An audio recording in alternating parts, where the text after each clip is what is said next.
Chairman Franz Fanfara and Rojas, and distinguished members of the Finance Committee. I want to thank you again for giving me this opportunity to be here for the second time in the session before you. And here I am going to be briefly touching upon Senate Bill 787 and House Bill 7050. I mean, the written testimony is there. I have no plans of reading that to you because I'm sure you can look at it.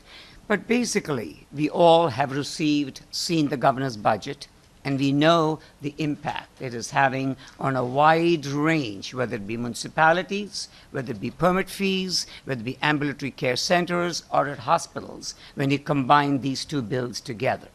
I know this is just the beginning of a conversation. I'm well aware of that.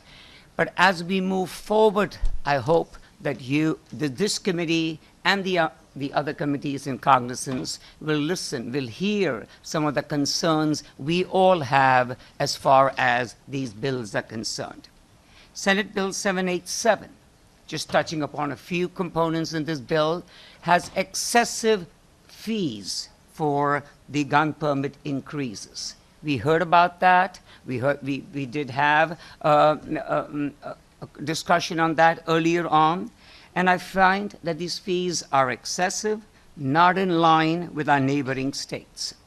And I'm sure some of you may have had the opportunity to read the beautiful article, the op-ed that came in the Hartford Courant just a couple of days ago. Very disturbing that if these permit fees were to be allowed, only the rich in our state will have the opportunity to carry guns. And that I don't think is the intent of the committee, is our intent at all. But that is unfortunately what's going to happen, unintentional consequences. For example, from $140, the fee goes up to $370.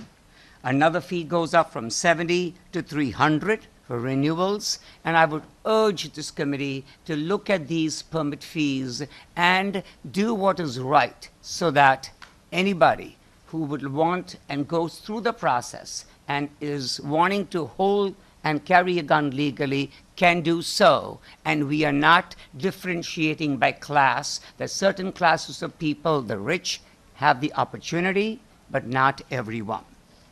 Talking about the ambulatory care tax, you know, we had suddenly done this in the last minute.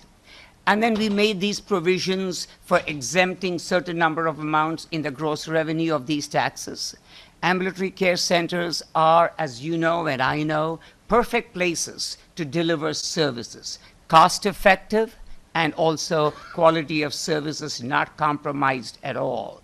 These taxes and these eliminations is going to go back to where we were before, because some of these centers may not be able to offer the services at all. I'm told that a center, their taxes could increase as high as $60,000 per year. And people who have these multiple centers, you can just imagine the consequences. Moving on very quickly to House Bill 7050, we just heard from CBIA the impact on municipalities, the property taxes, because of the burden that was suddenly imposed on them. My town, Glastonbury, is still reeling in shock, and they can't even imagine how they're going to be able to balance a budget, given the fact that now have to deal with this teachers' pension being the responsibility of the municipalities, of the towns, rather than, of course, the state.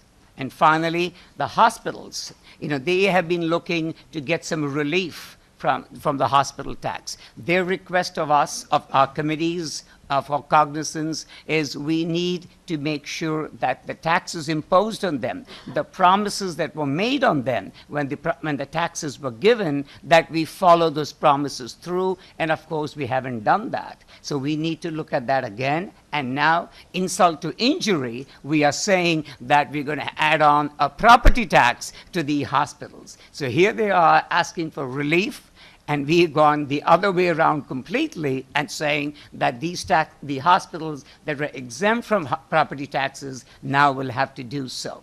So I urge this committee, I know this is the beginning of a conversation. I'm well aware of that. I've sat in those seats for 6 years, so I'm aware of that. But I would urge you to look at and be fair to our citizens, so that our citizens who have the right and the capacity to carry guns are able to do so. Citizens are able to get help and services where they need to go, ambulatory care centers. Our hospitals are there for us to take care of our patients, those in need of them, and of course, our towns and municipalities, where we need to be careful that these mandates that we impose on them, these budgets that we impose on them, how are they going to recover and continue to serve, continue to give top quality education and all other services. Thank you very much for giving me this opportunity this afternoon. And if there are any questions for me, I'd be delighted to try to answer them. And on an ongoing basis, if I can be of any help in any of these areas, all you need to do is give me a call. I would love to participate in the conversation. Thank you. Thank you, Representative. Representative Wood. Thank you, Mr. Chair, and just a thank you very much to you, Representative Srinivasan. I know how busy you are, ranking member on public health, and to come here and be articulate on all these issues that are affecting so many communities across the state. I know personally I appreciate it very much, and thank you. Thank you, Mr. Chair. Thank you. Any additional questions? Senator Fanfare. Thank you, Mr. Chairman. Representative, in the game of baseball, they usually like to keep the pitcher or the hitter who harms the team the most on their side, like to trade for him to have him on their side. It was much better having you on this side of the fence than seeing that you're here every single hearing testifying. Thank you, Mr. Chairman. Thank you. Thank you. Any additional questions? Representative Wilson. If I could just respond, thank you, Chair, for the compliment. I do appreciate that very much.